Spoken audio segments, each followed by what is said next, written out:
Thank you, choir, for that wonderful singing. Mayong hapon sa tanan. And we thank God for wonderful service ganyang buntag, especially sa nabautismuhan nato nga bago nga kauban sa simbahan ng Sadkaron. We pray that God would bless her o mutubo ang iyang pagtuo. Pinagi siyang faithfulness sa pag-attend sa mga pagsimba o sa bulaton sa Ginoo. Open your Bibles again with me in the book of 2 Chronicles for the message titled God's Condition for Answered Prayer. God's condition to answer prayer. This passage is particularly in verse 14, and I would like to read it. In verse 14 says, "If my people, which are called by my name, shall humble themselves and pray, and seek my face, and turn from their wicked ways, then will I hear from heaven, and will forgive their sins, and will heal their land." Now, this passage is very familiar to many Christians, but the truth is about this is a prayer in which God's condition to Solomon after Solomon had dedicated the building of the temple. After the completion of the temple, in which God allows him to build, not for his father David, he made a dedicatory prayer. And the dedicatory prayer is that he is interceding and asking God to hear every time that they will pray to God. So that I would like to read it in 2 Chronicles chapter 6. Muni ang basihan nitong verse 14 sa 2 Chronicles chapter 7 nga common sa ato. Kini ang iyang basihan in which God made that condition to answer the prayer of every people of God at that time, the Israelites. Then tanawa sa 2 Chronicles chapter 6 verse 12. I would like to read from verse 12 up to sa verse 42. Then I would like for you to notice some points in which the prayer that was made of Solomon is for Israel. He's asking God, even begging God, that when these people approach God, God not only will hear, but will respond and answer their prayer. Tanawa sa verse 12 niya, and Solomon stood before the altar of the Lord in the presence of all the congregation of Israel, and spread forth his hands.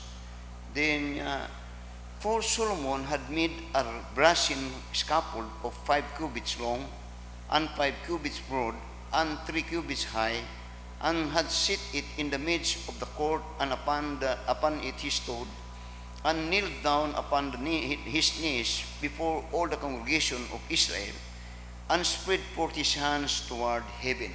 That is, when he prayed it, he is kneeling and spreading his hand before God in the temple. Then, and he said, now notice ang iyang prayer now, and said, "O Lord God of Israel, there is no God like thee in heaven, nor in the earth, which keep its covenant and sheweth mercy unto thy servant that walk before thee with all their hearts." That Solomon in fact is reminding people that God is faithful.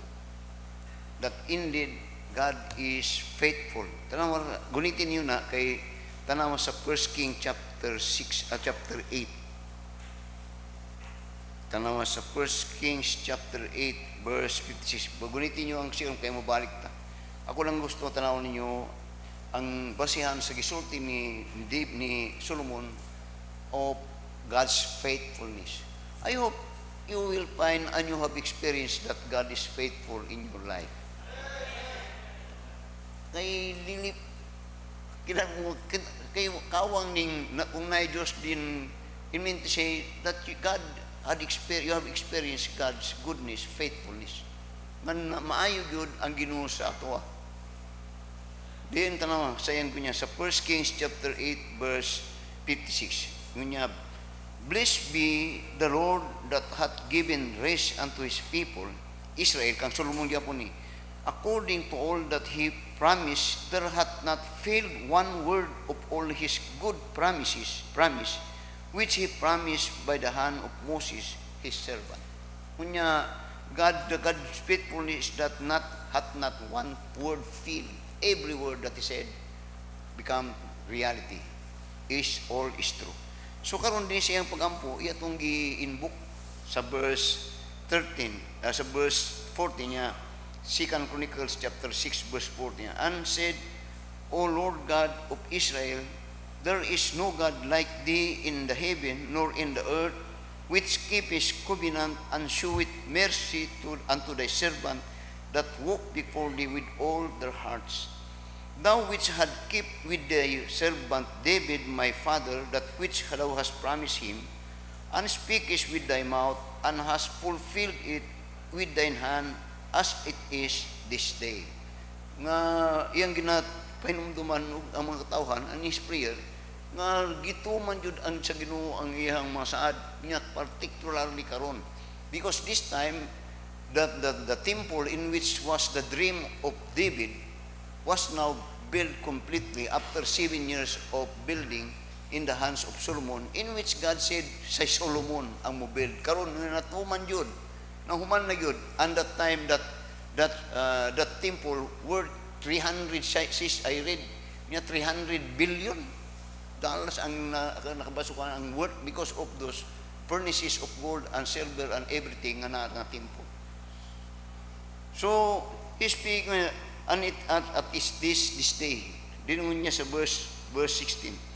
Now nga ni, kung imong tanong ng atong kung gusto makita niyo ang pag-ampo ni Solomon, nagsugod si Solomon sa pag-ampo, sa pagpahinumdum, o sa iyang paghinumdum, sa pagkamaayo sa Ginoo sa iya. Dire wa pa siya nagapangayo. Iya pang ginapahinumduman nga nagaing ka, Lord, maayo ka gyud kayo kanako. Maayo kaayo ka sa nation ng Israel. Nang imong kaayo nagsugod dito sa akong amahan nga si David, nga hantod karon ang imong saad na tuman diri sa ako. Then notice in verse 16. Now therefore, O Lord God of Israel, keep with thy servant David my father that which thou hast promised him, saying, there shall not fail thee a man in my sight to sit upon the throne of Israel, yet so that thy children take heed to their way to walk in my law, as thou hast walked before me. Now therefore, O Lord God of Israel, let thy word be verified, which thou hast spoken unto thy servant David. Now, kung kuan pa ni karon, iyang gina-exhort ang Ginoo, karon iyang ginapaninglan ang Ginoo na po. Iyan na pong ginapaninglan. Now, unsay but ana, kanang magsaad ta, usay nagsaad ta, usay kung kuan, usay dili nato, wala na sa tong hunahuna. Pero kung ang kadtong imong gisaran seryoso siya, panahon nga paninglan kanya. Paninglan, pero ang Ginoo karon iyang ginapaninglan ba? Because he has the right it, because God made that promise. Sa ato pa na sila katungod kay gisaran man sila. Panas po na good sa tuwa. Diha sa Ginoo. When we pray, pwede ka maningil sa Ginoo base siyang saad sa tuwa. Kaya man ang saad. So, yung niya, now then, verse 17, O Lord God of Israel, let thy word be verified, which thou hast spoken unto thy servant David. But will God in a very deed dwell with men on the earth? Behold, heaven and the heavens of heavens cannot contain thee. How much less this house which I have built? Have respect therefore to the prayer. Karon nga say, anong kini nga building, hindi magpuyo ba dahil ang Ginoo dili? Dili ni speaking about that this is not, kung pa, this building might be very important for us, but for God, this is just a small thing. Pero ingon niya, have respect therefore to the prayer of thy servant and to his supplication, O Lord my God, to hearken unto thy cry of the prayer which thy servant prayed before thee. Karon ang iyang hangyo, kini nga karon mag-ampo ko, o nga ang akong pag-ampo, dini nga panumuan ko diri, nga imong yung tubagon, imong pamation, ug imong tubagon. Uh, you remember si Daniel? Daniel, when he was in Babylon, Babylon is, I think, part is Israel. Nga when he prayed, iyang ginaatubang tong Israel. Iyang itong kito man dito ang templo sa Ginoo. In which, diri, muna yung gusto, have respect therefore to the prayer of thy servant, unto his supplication, O Lord my God, to hearken unto the cry of the prayer of the servant, pray it before thee in the temple. Then notice now in verse 20, that thine eyes may be open upon this house day and night, upon the place whereof thou hast said that thou wouldest put thy name there, to hearken unto the prayer which thy servant prayeth toward this place. When that you listen, you hear, and you have promised to listen, you will promise to pamati ka sa mo. No, yun, sibot pa sibot ani. Usay lisod mag-istorya kung dili na mati atong ka-istorya. Wala hinungdan. Di murag boy kon ba? Pero si David, mo ni iyang gina-inbook. Pamitiya, which speak that when he pray to God, there is sincerity that he wants to ipaabot sa Ginoo. Sincere ang iyang mga pag-ampo. Literal ito makita ron sa atong text sa verse 14. Then, ngunya, verse 11, ngunya, hearken therefore unto the supplication of thy servant and of thy people Israel, which they shall make toward this place. Hear thou from thy dwelling place, even from heaven, and when thou hearest, niya forgive. Not notice the word hear. Listen. Kaya every time mag-pray siya karon, you will notice katong ako ipakita sa inyo nga, every time mag-ampo sila, iyan din hear. Pag mo-ampo na siya, din hear. Din pag nag-ampo siya, pamati, Ginoo. Pag mag-ampo na, pamati. Pamati, pamati. Tama sa verse, wonderful it is kanang mag-ampo ka, kay balo ka nga pamati ang Ginoo sa imong pag-ampo. How are you praying that way? Nabataan nga napag-ampo nga sayot ka, nga nagapamati ang Ginoo. How wonderful it is. Nga dili ta nag-ampo, nga murag nag-ampo ta nga walay nagapamati sa tuwa. Dili. Nag-ampo ka, ug ang Ginoo nagapamati na. Mga magmantinud anon ta sa atong mga pag-ampo. Pagmantinud kay nagapamati man. Kaya usahay mga balatasan na ito, ang nag-aampo bayatang murag walay na mati. Ang ato lang nag-aampo nga walay dili ba nga ang point diha nga dili nahimong mechanical nga walay respond nga atong ginapaabot. So tanawan nin sa verse 22 now. Now notice in verse 22. Nya if a man, he is now praying. Muna po nag-aampo na siya. Nya if a man sin against his neighbor, and an oath be laid upon him to make him swear, and the oath came before thine altar in his house, din tanawa. Then hear thou from heaven and do, and judge thy servant by requiting the wicked, by recompensing his way upon his own head, and by justifying the righteous, by the giving him according to his righteousness. Kung doon nagsaad, kung namati, din ipamatay din require, nanta mamitong anon, kung sa gisali, ang may mga, din tumanon. Din tanong sa verse 24. And if thy people Israel be put to the worst before the enemy, because they have sinned against thee, and shall return and confess thy name, and pray and make supplication before thee in this house, tanaw na po sa verse 25, din hear. Tanaw sa verse 23, din hear. Sa verse 25, din hear thou from heaven, and forgive the sin of thy people Israel, and bring them again unto the land which thou givest to them unto their fathers. Now notice, when speaking, din hear, pamati, ang ginakondisyon, nag-ampo ni kayo, nako katong 2 Chronicles chapter 7 verse 15, tubag to sa pag-ampo ni Solomon. Kini atong gibasa karon, mga pag-ampo ni Solomon. Si Solomon po naghatag pod og kondisyon sa mga pamation sa Ginoo nga mga pag-ampo gikan sa iyang mga katawhan. Tanawa sa balik sa verse 24 para masabtan ninyo. And if thy people Israel be put to the worst, nagkala sa kalisdasan before the enemy, because they have sinned against thee, and shall return and confess thy name, and pray and make supplication before thee in this house, mean to say that after their hardship, they came to realization that they had committed sin unto God, then they came to repent, begging for God. Then ang pag-ampo karon ni Solomon niya, din her, pamatia. Kay kadto but pasabot ni Solomon, kinasing-kasing to nga pag-ampo aning mga tawhanan ni. Kay karon nagapangayo sila kaluoy tungod sa ilang kalisdanan. So nga pamatia, niya din hear from heaven and forgive the sins of the people Israel and bring them again unto the land which thou givest to them and to their fathers. They notice, I hope nga makita niyo na sincere nga pagampo.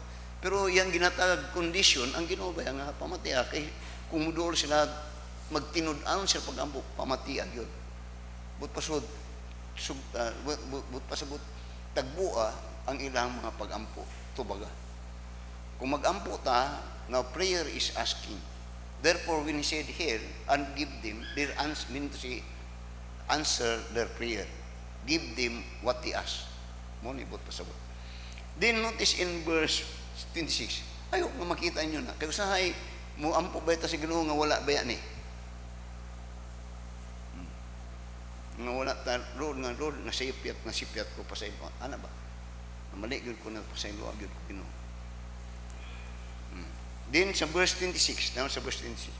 When the heaven is shut up and there is no rain, kung ni famine, because they have sinned against thee, yet if they pray toward this place and confess thy name and turn from their sin, when thou dost afflict them, did not sa verse 27 again, then hear thou from heaven and forgive the sin of thy servant and of thy people Israel, when thou hast taught them the good way wherein they should walk, and sent rain upon the land which thou hast given unto thy people for an inheritance. Ayaw makita nyo ang learning ani nga mga pagampo. Nga dunay pag hindi approach God, dunay kabag-uhan silang pagkinabuhi, dunay pagkabag-uhan ang pamaagi silang pagkinabuhi. Dingon niya tubagagyod sila. Kay their way of change of life is a show that they were wrong and they want to make that right. So niya tubagagyod sila. And indeed, guwapo ang iyang ginasulti si ampo ni David ni Solomon. Then notice again in verse 28. Yeah. If there be dirt in the land, if there be pestilence, if there be blasting or mildew, locusts or caterpillars, if their enemy besiege them in the cities of their land, whatsoever sore or whatsoever sickness there be, then what prayer or what supplication soever shall he made of any man or of all thy people Israel, when everyone shall know his own sore and his own grief, and shall spread forth his hand in this house, then tanawa na po sa verse 30. Then hear. Tanan nga mga base sa mga negative things that will happen to the people of Israel, iyang gihistaw sana dayon kung ningabot ni sila sa when they change their mind, they amend their ways, then they ask for forgiveness. Listen to them, Lord, listen to them. Nga sa ikang David, iyang gina-consider that when God's people approach them in prayer, their prayer is true and sincere. That prayer is a changing life prayer. Doon na ba'y pagbago sa atong kinabuhi?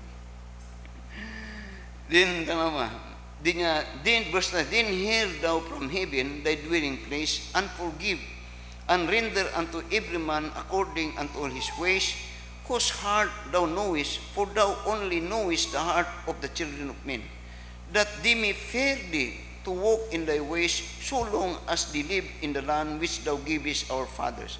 Moreover, concerning the strangers which is not of thy people Israel, but is come from a far country for the great name's sake, and thy mighty hand, and they stretch out arm, if they come and pray in this house, then hear thou from heaven, even from thy dwelling place, and do according to all that the stranger calleth to thee for, that all people of the earth may know thy name and fear thee, as that thy people Israel, and may know that thy house which I have built is called by thy name. Then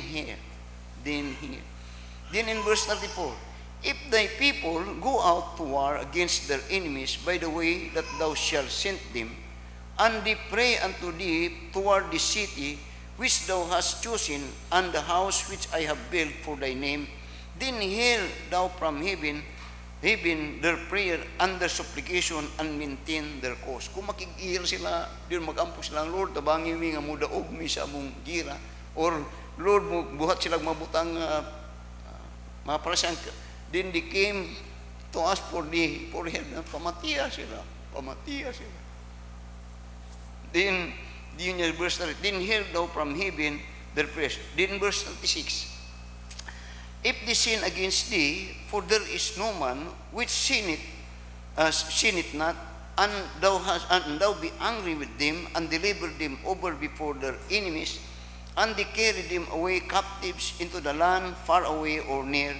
Yet if they bethink themselves in the land whither they are carried captive, and turn and pray unto thee in the land of their captivity, seeing we have sinned, we have done amiss, and have dealt wickedly, if they return to thee with all their heart and with all their soul in the land of their captivity, whither they have carried them captives, and pray toward their land, which thou givest unto their fathers, and toward the city which thou hast chosen, and toward the house which I have built for my name, then verse 39 na po niya, then hear. Now, in general, kini nga pag-ampo is a prayer for Solomon in the behalf of their people, of their great dependence to God. Their hope is in God. When they pray, He's praying, ang ilang paglaom na agad sa Ginoo, nga ginakurik niya, kung ilang kurikon, ilang pamagi, pamati agad sila, tubag agad sila. Now, there is no such person that had sinned and do that his wrongdoing had negative effects in his life, that he will come to God without sincerity. Sincere good na, do na good na mali good ko. Na mali good. That is repentance. Tiningon ni Solomon, tubaga. Pamatia, tubaga. Now, tanawa sa verse 39, itong basahon balik niya, then hear thou from heaven, even from thy dwelling place, their prayer and their supplication, and maintain their cause, and forgive thy people which have sinned against thee. Now, my God, let, I beseech thee, thine eyes be open, and let thine ears be attend unto the prayers that is made in this place. Now, therefore, arise, O Lord God, into thy resting place, thou and the ark of the strength, or let thy and the ark of thy strength, let thy praise, O Lord God, be clothed with salvation, and let thy saints rejoice in goodness. O Lord, turn not away the face of thine anointed. Remember the mercies of David, thy servant. Muna yung mga pag-ampo ni Solomon. Yung si Solomon mismo naghahatag mga kondisyon sa mga tauhan, mga muadto sa Ginoo. Din ang iyang hangyo kanunay, din hear, then answer, then hear and answer, then hear and answer, then hear and give their request. Na tubaga gyud, tubaga.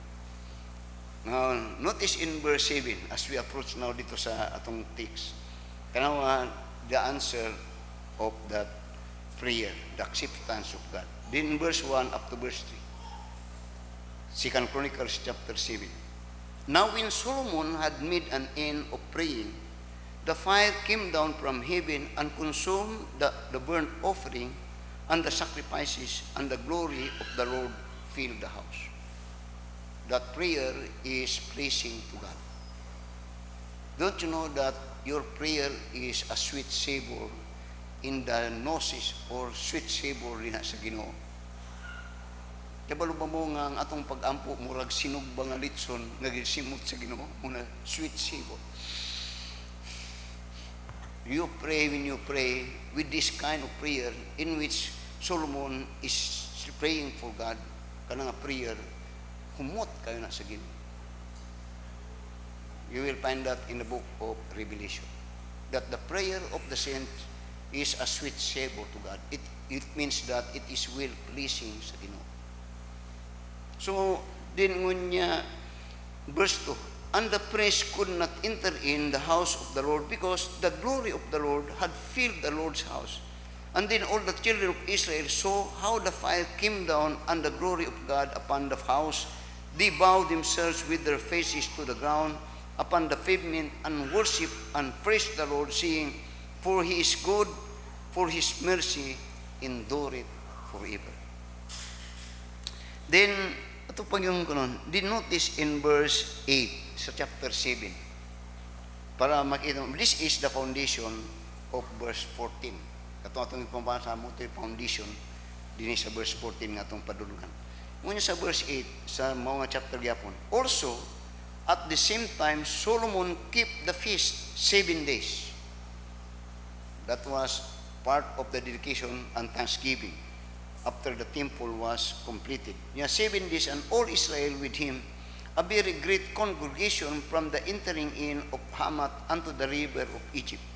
And in the 8th day, they made a solemn assembly, for they keep the dedication of the altar 7 days, and the feast 7 days. And on the 23rd day of the 7th month, he sent the people away into their tents, glad and merry in heart, for the goodness that the Lord had shewed unto David, unto Solomon, unto Israel, his people. Notice that their merry heart.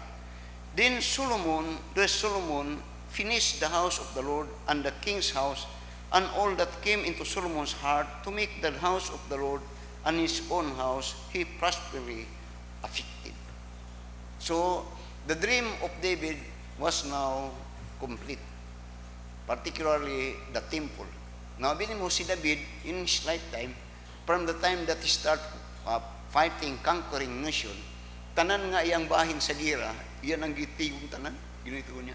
Later in his old age, gibalik niya ni para i-build tanan sa temple, ug ang kadtong mga butangang temple, dito na gihatag kang Solomon, nga mo'y nagpadayon sa naghimo sa construction, ug karon kompleto na human pod ni adto nga pag-ampo. Now, notice now sa verse 12, padulong ta sa verse 14.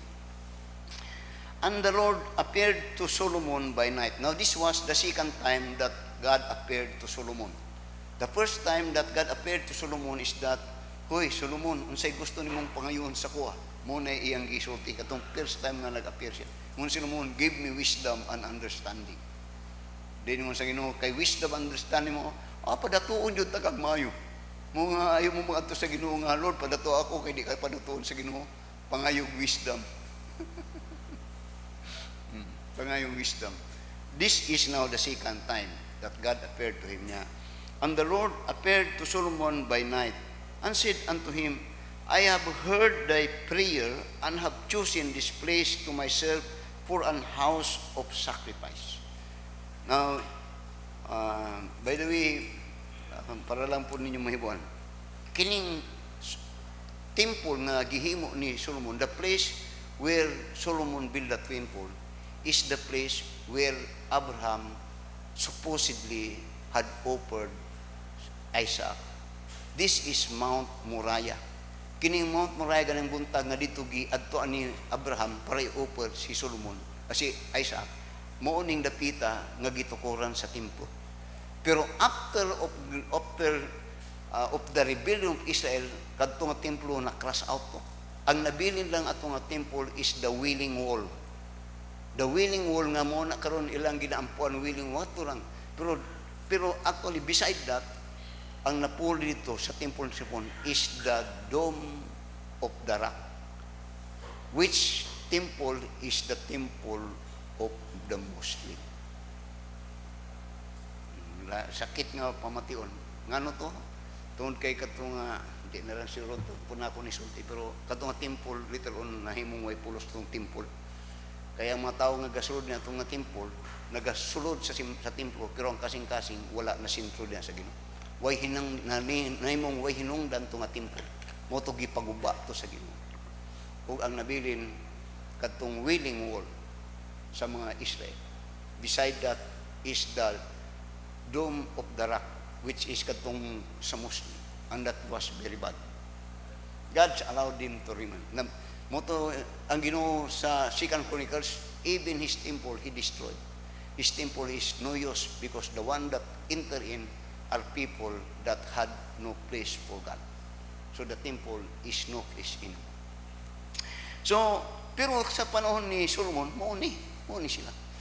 Then niya sa verse 13, if I shut up heaven, that there be no rain, and if I command the locusts to devour the land, or if I send pestilence among my people, then kanin mo ni ron niya.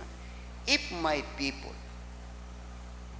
karon si Solomon ang nagahatag og mga kondisyon. Din here. Karon ang Ginoo mo ni ang kondisyon niya. If my people which are called by my name, then shall humble themselves and pray and seek my face and turn from their wicked ways, then it is guaranteed that I will hear from heaven and will forgive their sin and will heal their land. Now notice the condition. God's condition. Si Solomon daghan. Ang Ginoo upatra. Now notice the first condition sa verse 14. If my people which are called by my name, my people, mundo ni mga tao sa Ginoo, yang mga tao at that time mga Israel. Today ang iyang mga tao dili tao nga tawa, kundi mga lawas ang term niya or mga anak sa Dios. Kunya, if my people shall humble themselves. Now, you could not approach God without humility. Gani sa padulong pagani nato sa pagampo kadtong kasing when we speak about humility, He's seeking and looking your heart. Humility. If my people, first of one condition, humble. Muni ang danger sa daghang mga tao. Actually, kini nga message mo nang itong iwali dito sa nabunturan. Now, you see, muni kasagaran nga sakit na to, bani ang bantayanan. Nga sa sugod, mudul ta sa Ginoo nga, perting paubos sa gud nato. Kay dunat tay nagsugod ta nga, wa gyud tay hinungdan, wa tay kasabot mo na. We or musugod ka nga, Lord, tabangin tawon ko. Kay sayod ka, wa gyud ko'y mahimo. Wa gyud ko. Ang inanglan kong tabang sa mo. Nainglan kong kusog. Nainglan kong kaalam. Nanginglan ko ani mga butana. Kaya kinahanglan ko kini para maksakong ka. Pero usahay ang kadaghanan, nagasugod. Pero kung nanata usahay sa kadaghanan, daghan na, mawala tong humility. Wala mawa tong pagpaubos niya sa Ginoo. Now you could not approach people without humility. Nga mulabaw ka sa tao nga imong pagadtuan para mangayog panabang dili. Kung moadto kag tao nga kahibalo ka mga kag panabang mo paubos gid ka siya. Kay ikaw may nagunay pahingon ng lanon. So that when we approach God, I hope makita nato ni. Gani when the best way that we could humble ourselves is that we see the kind of life that we had before coming to God for humility or for answered prayer, for the need that we need. Ang makita nato ang humility is that, Lord, mo ni akong gihimo ka na ito kung paagi, wa may hinungdan ni nga pamaagi. Imbes nga nagapalalom, nagalalom man siguro, nagkakabugat man ni. Tabangi ko Ginoo, dili mao nga pamaagi. That is humility with understanding that your way is not God's way.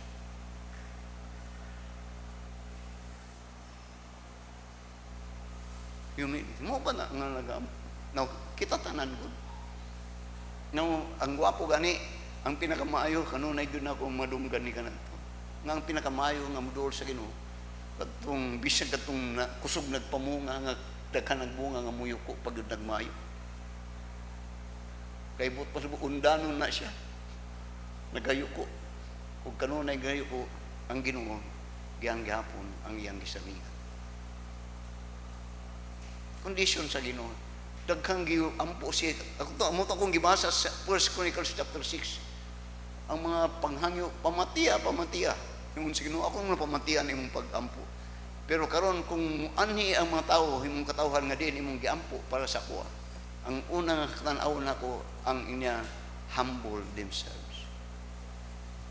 Si when God is saying humble, na usay gani ang mag-ampo, tangwa pa tag-ampo, gaaway na ta sa atong giampuan. Wa mo ka kuan na.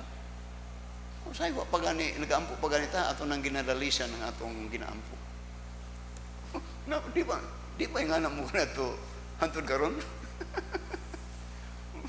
Doon ay istorya about nag-ampog sakyanan. Parang, Lord, natagin mo. Bitaw no, natagin ta sa ginug-ampog sakyanan. Kanang dagaan naman ang asawa. Lord, wapog yun ng puti. Dahil naman ko nang nasa bana, pula, baya yun akong gusto, ha? Naglanis na sila. Puti o pula, wapagani, gihatag, nagapangayo pa sila, mag-away na sila sa kuro. Kaya muna na, wapog yun itong pula. Di ba yung anak, Brad? Itsi? No. Maayo gud ni pula gud ni pag-anan ni sig wapog na tayo sa kanan lang no lagi kanang puti gud dili kanang pula maglanis na sila. Humility. No tanawa ngunya, if my people which are called by my name, notice, humble themselves. Humble. When you pray to God and you have this, it means that you need God. And you know God. Then notice ang ikaduha, di nga ni man ta kanadto. Ayok nga dili ta na bago. Muna nga kanunay inyong naon nga datong butang pas kang kani related ni kanang buntagon. Nga si Abraham, he had that obedience, and that obedience is evidence of his humility. Usahay sakit pero mo man gyud. God give it, God take it. Blessed be the name of the Lord. Dinon niya dim and pray. Humble themselves din niya. Notice the word and pray. Muni ang ginasorti ni Solomon. Mugampo sila. They pray. The word pray there, now you see, remember this. When you pray, anong magampo banta? Kay sugo manggod na sa Ginoo. O lagi, sugo lagi na sa Ginoo. Pero nga naman, what is your reason why you pray? It is because you need God. It is because when you need God, you want something from God. It is because the thing that you ask of God, dili nimo to makaya sa imong kaugalingon. Butang nga di nimo makaya, mo nga nagpangayo kag panabang, nagkapangayo kag tabang, mo na ipangayo ang pag-ampo, pangayo. Kay what value is your prayer kung kaya nimo tong imong gipangayo or na atong imong ginapangayo? O ang demand sa Ginoo is that we are to pray, and that prayer is meant to say dependent upon God. And when you pray, it is taking from not from us but from the source of those things that we need. Ang Ginoo. So notice what it says. Tanawa sa Romans o sa Matthew chapter 7. Tanawa sa Matthew chapter 7. Notice what the Lord Jesus Christ said in his prayer in Matthew chapter 7 verse 7 to verse 8. Tanawa ang saying isulti. Nya, as this is prayer. Ask and it shall be given you. Seek and ye shall find. Knock and it shall be opened unto you. Then for everyone that asketh, receive it, and he that seeketh, find it, and to him that knocketh, it shall be opened. Or what man is there of you, whom if his son ask bread, will he give him a stone? Or if he ask a fish, will he give him a serpent? If ye then being able, know how to give good gifts unto your children, how much more shall your Father which is in heaven give good things to them that ask him? Bini mo kini nga bersikulo, baya kayo ni, kanang kung imong tanawon, very positive ang gisulti, and very realistic ang sulti baya sa Ginoo. Pero daghan mga Kristiyano nga nagaampo, pero sa ila murag dili ni tinuod.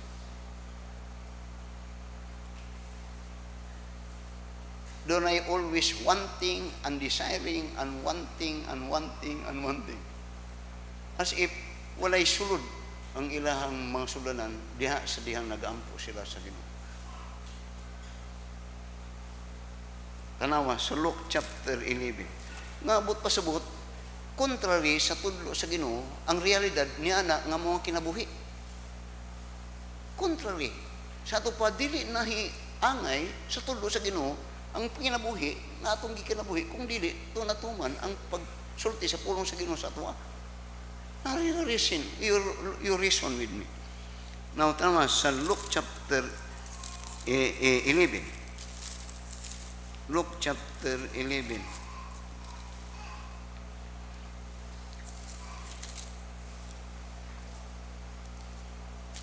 Tama, sa Luke chapter 11, verse 1. Verse 2. And he said unto them, when ye pray, say, Our Father which art in heaven, hallowed be thy name, thy kingdom come, thy will be done, as in heaven, so is in earth. Give us this day our daily bread. Then notice in verse 5 now. And he said unto them, which of you shall have a friend, and shall go unto him at midnight, and say unto him, Friend, lend me 3 loaves, for a friend of mine in his journey is come to me, and I have nothing to set before him. And he from within shall answer and say, Trouble me not, the hour is now shut, and my children are with me in bed. I cannot rise and give thee. I say unto you, though he will not rise and give him, because he is his friend, yet because of his importunity, he will rise and give him as many as he needed. Ang gi-emphasize din nga mutubag yun ang Ginoo. Katong word importunity nga continuous asking as you of his dire need, din dili makaresist, mo give in. Ang but pasabot, mutubag yun ang Ginoo. Now don't tell me that God did not answer your prayer, because if you tell me that He did not answer your prayer, then God is not your Father.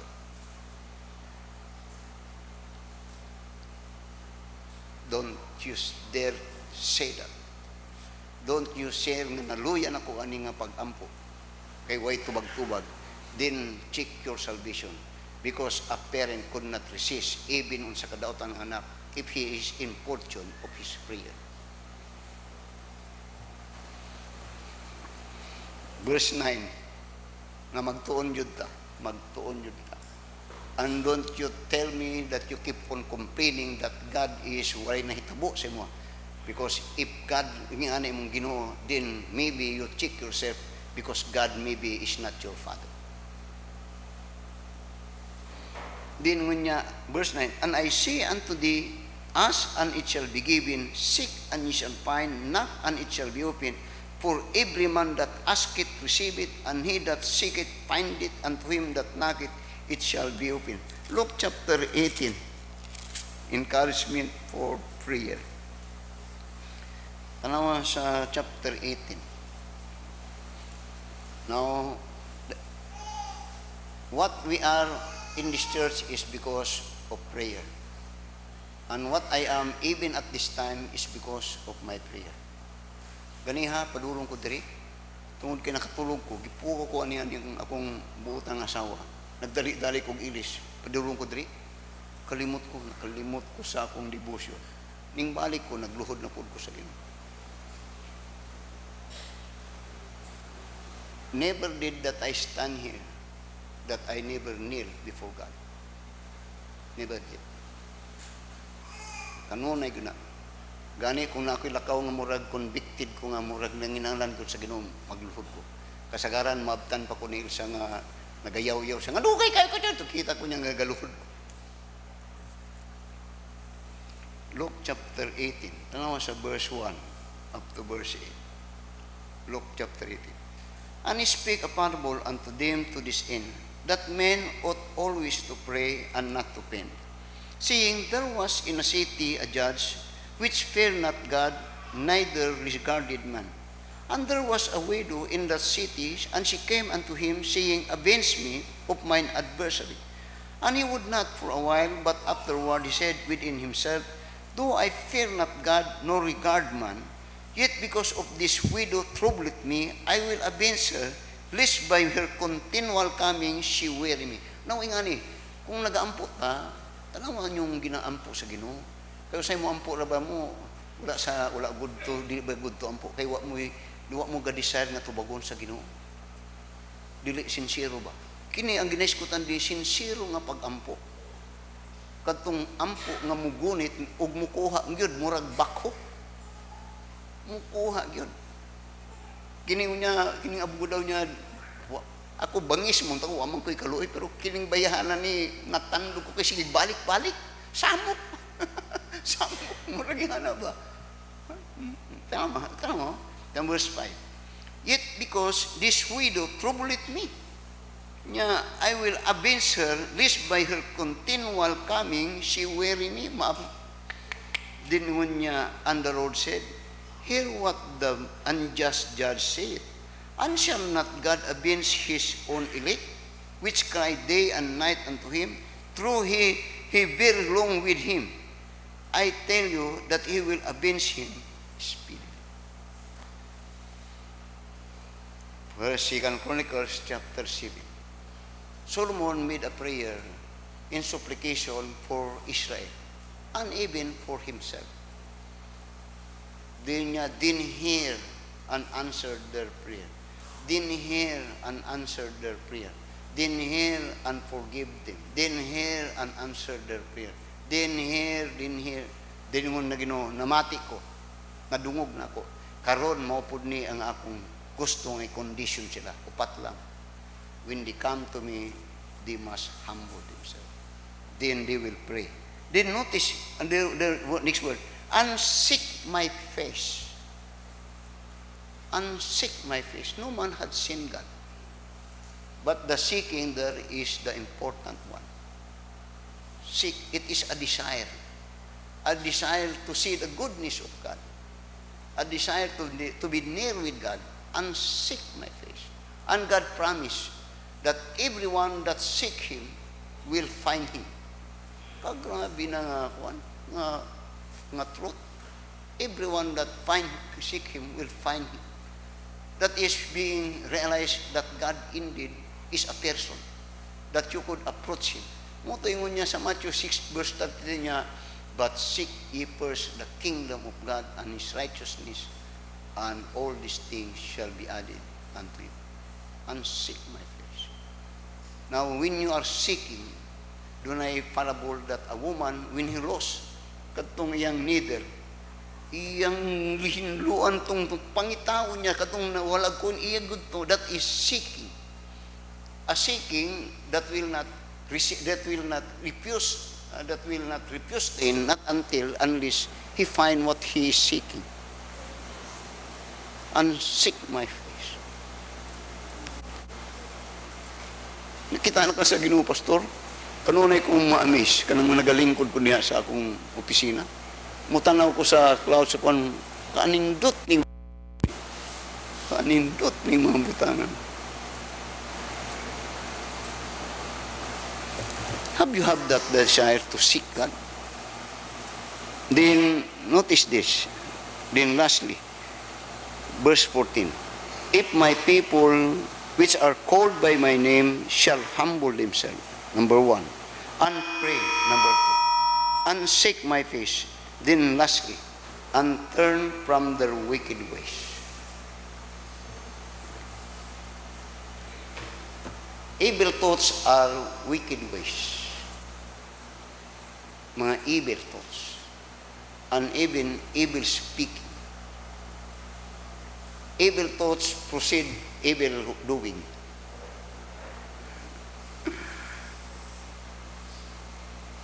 Muna nga usahay, it is always good to have a clear conscience, a clear mind.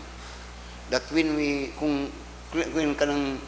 have a clear conscience and a clear mind, we have the boldness to approach God. Now, makasala man ta, Pastor, oo. Pero I always say that when you are saved, you are forgiven of God. And when you are sin, you are dunay lama ang inyong fellowship with God.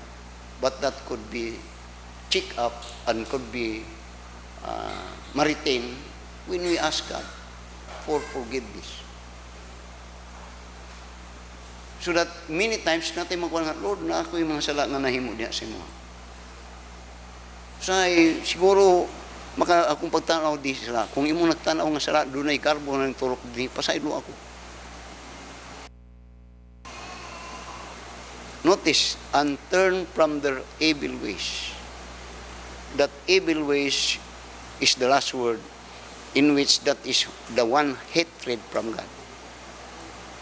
Evil ways is doing what is not good before God. You may say, God did not, I could not see it.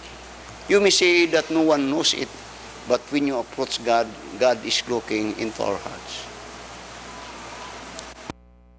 So, one good, these are the condition. Then notice what now it says, verse 15. Now mine eyes shall be open and mine ears attend unto the prayers that is made in this place. My eyes and my ears. No one could, muna nga, kung magsimba ganita, dahil mag-ampo ganita, pag tinuod yun, ayaw paghuna-huna nga makatago ka sa Ginoo. Bisag unsa nga butang, why natago sa Ginoo? You could, many times I said, you could not fool God. If you do thinking you could fool God, actually you are fooling yourself because nothing is hidden from God. Mas maayo na lang itong magpantinuan, Lord, nakasala ko Ginoo, pasaylo agad ko. So, ingon niya, now mine eyes have been opened in my ears, attend unto thy prayers that is made in this house. For now I have chosen and sanctified this house, that my name may be there forever, and mine eyes and my heart shall be there faithful. And God bless the message. Let us all stand up and let us pray. Our dear Heavenly Father, Ginoo, salamat sa manindot nga mga panambugon diha sa imong mapulong. Everyone desire, again I said, nga matarong ang among kinabuhi. Everyone, every Christian have that desire. And oftentimes, nakalimot kami sa pag-ampo, sa among mga pag-ampo, nga kining mga butanga ang imong ginatanaw. That when we approach the first thing that you will see is the heart, humility, then the kind of prayer. The kind of prayer that will build us more confidence in approaching God. And the desire, Ginoo, desire to seek thy face. That is to be with thee, to be always with thee, seeking thee, after thee. And lastly, the kind of life that had been changed, and that is repentance. No, thank you for the message. May it bring forth more understanding when we approach thee, so that we could feel and experience truly that you hear and will answer the demand of the prayer that we ask of thee. And that is what you want, that we come unto thee in faith, and that faith is trusting and believing with all confidence that you will fulfill what you have promised. Bless us you in blessing the messages again, Father, I pray in Jesus' name, amen. God has spoken wonderfully with us this afternoon. Pray. My faith looks up to thee, the Lamb of Calvary, Savior divine.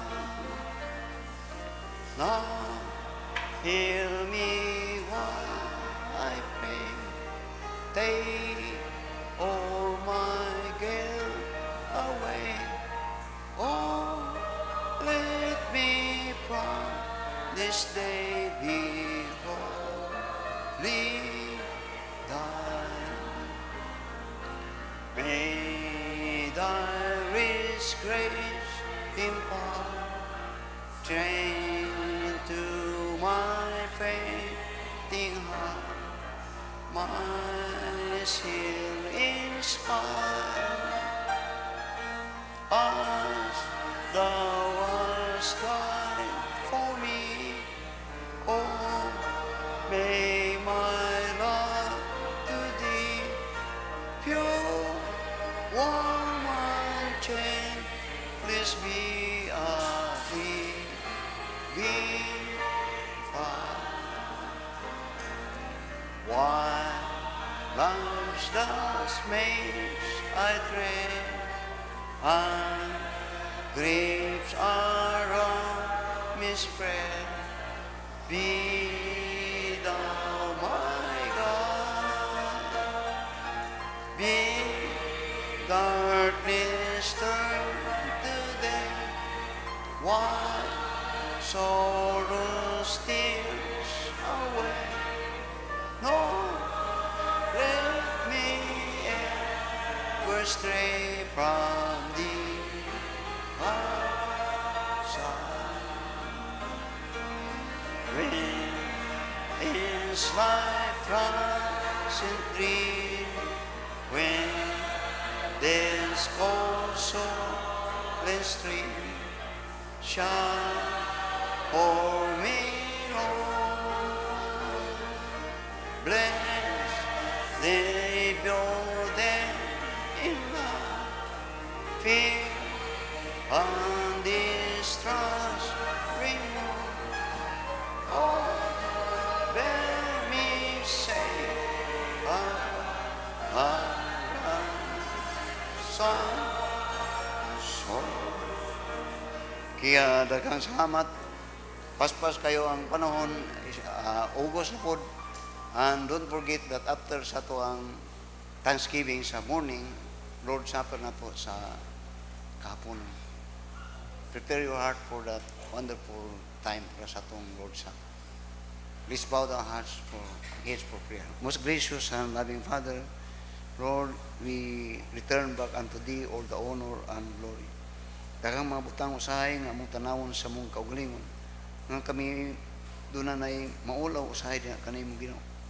Ngapan tungod sa imong kugma nga nagsaad ka namo, ug sa imong pulong nga naghatag kagabay sa mong kinabuhi, then we could still have that boldness to approach Thee, because You are a merciful God. So that, Lord, as we approach Thee with this boldness, we are bringing about the humility and the desire for the need that we ask of Thee, and always seeking Thy face, and that is being proved sa kanunay namong pagtuon, pagbasa diyan sa imong mga pulong, o nga nanglingkamot Ginoo nga mabag-o gyud among kinabuhi, nga diin among kami masulti that there is truly an effect of what the Word of God had given as our food of our soul and spirit. O salamat, Lord, sa tibok nga adlaw nga panimbahon. Salamat sa imong pagdawat sa imong mga worship services. Thank You, Father, for the wonderful worship every Sunday. Thank You for the presence of Thy people. Thank You for feeding us of Thy Word and the joy of hearing the messages and even the message of the singing of the choir. Thank You for them. Thank You for Thy people, Ginoo. May You continue to bless them. Kanagi kami, O Diyos, o kasing-kasing kuno na napuno o pasalamat tungod sa paglihok nimo sa among pagampo, tinagi sa pagtubag nimo niini. Panalangini ang among kinabuhi, padayon Ginoo, even again karong Lunes hantod na usad sa Sabado sa among pagkinabuhi. Tubaga ang among mga pagampo sumala sa imong kabubuton. Ug tabangi kami, O Diyos, nga samtang kami You are blessing us, that we could be a blessing and an encouragement for others. This is our prayer in Jesus' name. Amen. Kita kang salamat.